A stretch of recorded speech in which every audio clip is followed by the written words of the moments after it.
Hi, my name is Sheila Karuna. Welcome to New Light Streaming Love and Sassy Seer Sheila, as this will be seen on both channels. This is the Weaponization of Tolerance Against Truth by Jason Gray. The illusion of tolerance as a moral imperative. There exists no tyranny more insidious than one veiled in virtue. Tolerance, once understood as the capacity to endure differences without persecution, has metastasized into something entirely different, a bludgeon wielded by the architects of consensus to destroy those who speak truths seemed too dangerous to exist. What was once a principle of coexistence has become an instrument of ideological enforcement, where the mere presence of a dissenting voice is labeled as an existential threat. This inversion of tolerance is no accident. It is a necessary tool of those who seek control, for true tolerance, if genuinely practiced, would allow for the unfiltered expression of all perspectives, including those that dismantle the illusions upon which power is built. The modern world does not fear falsehood. It thrives on it. What it fears is truth, the kind of truth that dissolves delusions, that threatens the carefully cultivated narratives upon which entire systems of control depend. In acts of supreme irony, tolerance has been transformed into an instrument of intolerance. Not intolerance against hatred or harm, as is often claimed, but intolerance against unapproved realities.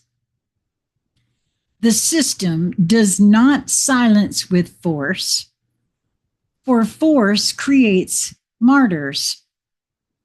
It silences through isolation, defamation, and the calculated manipulation of perception. The mere act of questioning the sanctioned truth is now framed as aggression, as violence. The paradox now becomes complete. To speak truth is to commit an unforgivable act of intolerance. For in exposing the lie, one disrupts the fragile order built upon it. The mechanism of suppression, a silent inquisition. Unlike the brutal inquisitions of the past, today's enforcers of ideological conformity do not burn books or imprison philosophers in dungeons, at least not in the traditional sense. Instead, they wield more sophisticated instruments, the quiet ostracization, the digital erasure, the moral denunciation. The punishment for speaking truth is not execution, but exile, not from life, but from participation in the social, intellectual, and economic spheres.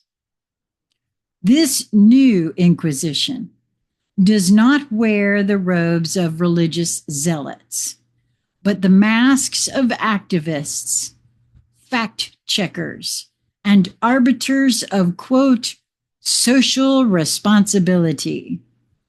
It Its aim is not merely to suppress opposing views, but to engineer a world in which opposing views become unthinkable. This is achieved not through outright bans, but through psychological conditioning by making truth-telling synonymous with danger, with shame, with punishment. The methodology is simple yet devastatingly effective. Redefinition of tolerance, the word itself stripped of its original meaning and reprogrammed to serve as a tool of ideological enforcement.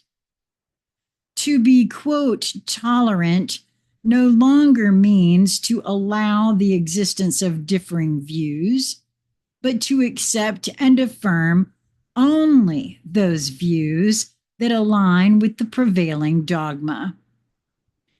Anything else is labeled as intolerance, bigotry, or extremism.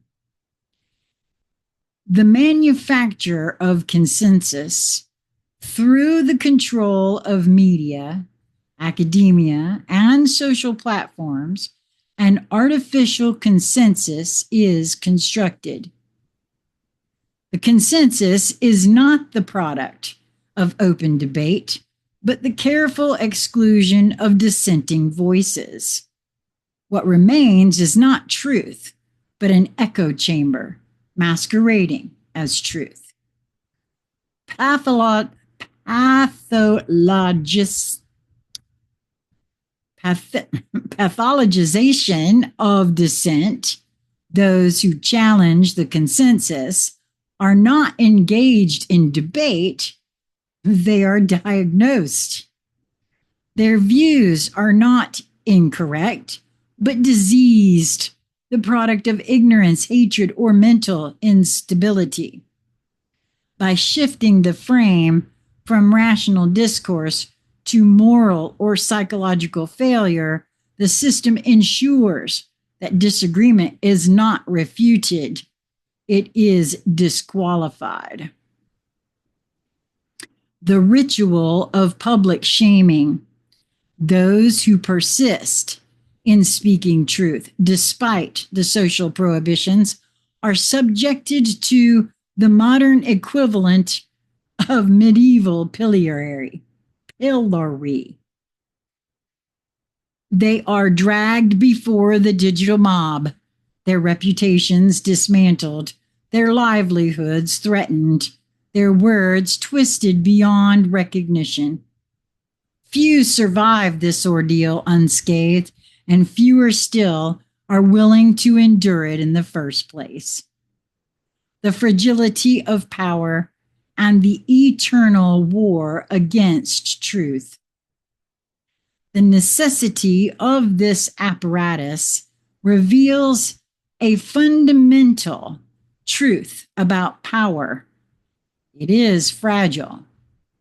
If the prevailing order were built upon genuine stability, it would not fear opposition, it would welcome it. Only a structure built on deception requires the suppression of those who would see through it. The fact that truth tellers must be silenced is the greatest evidence that they are right.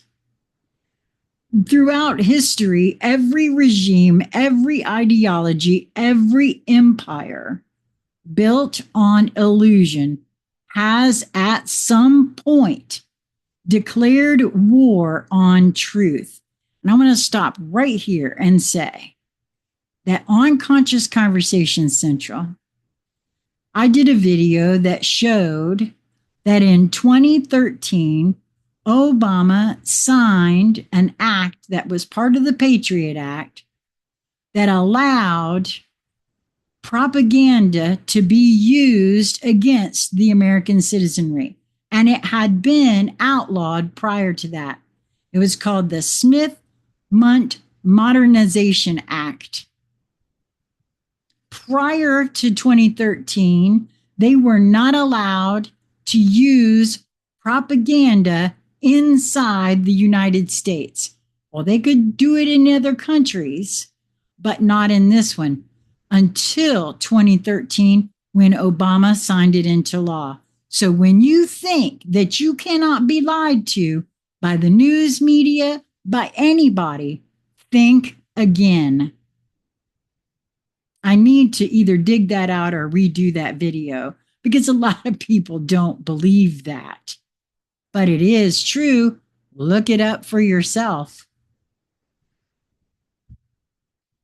The ancient philosophers were persecuted not because their ideas were irrational, but because they were too rational. Religious heretics were burned not because they were wrong, but because they were right in a way that threatened the monopoly of their persecutors. Even now, in the so-called Age of Enlightenment, we see the same dynamic play out, not in the form of public executions, but in the quiet, systematic erasure of those who refuse to conform. Here lie the paradox that every suppressor of truth must eventually face. Truth is indestructible. It does not require acceptance to exist, nor does rejection erase it. The destruction of the truth teller does not destroy the truth itself. It only delays its inevitable resurgence. The more violently truth is resisted, the more certain its return. The path of the truth seeker in an age of illusion. What then is the role of the truth seeker in such a world? To speak truth in an age of universal deception is not merely an act of defiance, it is an act of war. It is a commitment to standing in the light despite the overwhelming darkness, to refusing to bow to falsehood even when it is rewarded. This path is not for the faint of heart. Boy, ain't that the truth. The truth seeker must be willing to walk alone, to endure exile, to be cast as an enemy of the very society they seek to awaken. Isn't that also true? They must possess a spirit resilient enough to withstand the scorn of the masses and the retribution of those in power. Ask anybody who's ever tried to tell a truth to a family member if that's not true. Everybody feels that. Everyone. They must understand that their validation will not come from the present age, but from the ages that follow. For every truth teller throughout history has been vindicated not in their own time, but in the aftermath of their persecution. To speak truth is to step outside the protective illusion that shields the many. It is to invite hardship, to embrace suffering, to forfeit comfort for something far greater. The knowledge that though one may be broken in the process, truth itself remains unbroken. In the end, that is enough. And I'll say that's true. That is very true. Wow, Jay said, oh my gosh. There have been many who have given up even trying to tell the truth anymore. And I personally have seen where those that have been trying to tell the truth and those that are on the path of the inner, there's a merging that sort of needs to happen in very, very huge ways. And I feel like that's happening now in some ways. I as a puzzle piece collector, I heard James O'Keefe of O'Keefe Media Groups recently say, and he actually had it on his wall behind him, my price is my life. And that is how every true truth teller feels. There is no amount of money that someone can give to somebody like that. Until we meet again, my friends, be well. Mwah.